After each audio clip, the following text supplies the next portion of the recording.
জেনে নেই পিতামাতার জীবিত এবং মৃত অবস্থায় একজন সন্তানের উপর কয়টি হক।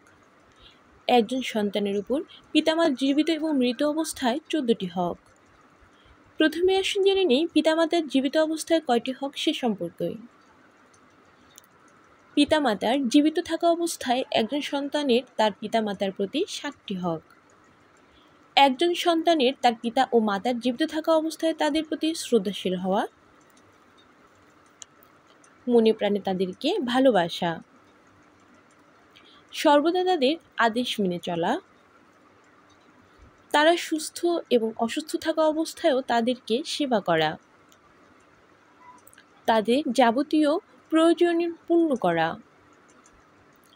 তাদের সবসময় সুখে ও শান্তিতে রাখার চেষ্টা করা, নিয়মিত তাদের সাথে সাক্ষাৎ ও দেখাশোনা করা। এবার আসুন জেনে নেই মৃত্যুর পরে পিতামাতার প্রতি সন্তানের হক সম্পর্কে। মৃত্যুর পরে পিতামাতার প্রতি সন্তানের হক 7টি। মৃত্যুর পরে পিতামাতার প্রতি সন্তানের হক হলো তাদের প্রতি সওয়াব পৌঁছানো,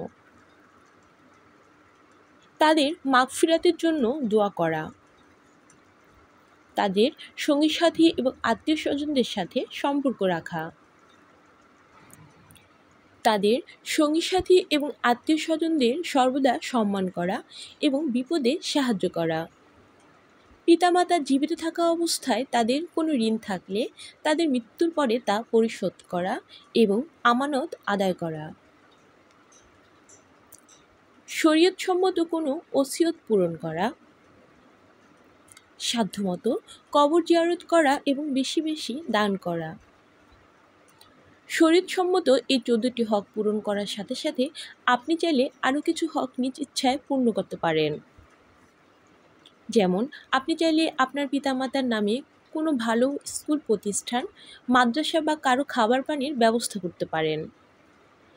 পিতামাতা জীবিত থাকা অবস্থায় তাদের মনে কোনো আশা থাকলে সেই আশা আপনি পূর্ণ করতে পারেন।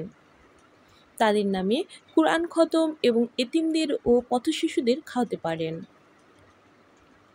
পিতামাতার জীবিত থাকা অবস্থায় তাদের প্রয়োজনীয় কি লাগবে সেদিকে খেয়াল রাখুন। তাদের মনের ইচ্ছা পূর্ণ করার চেষ্টা করুন।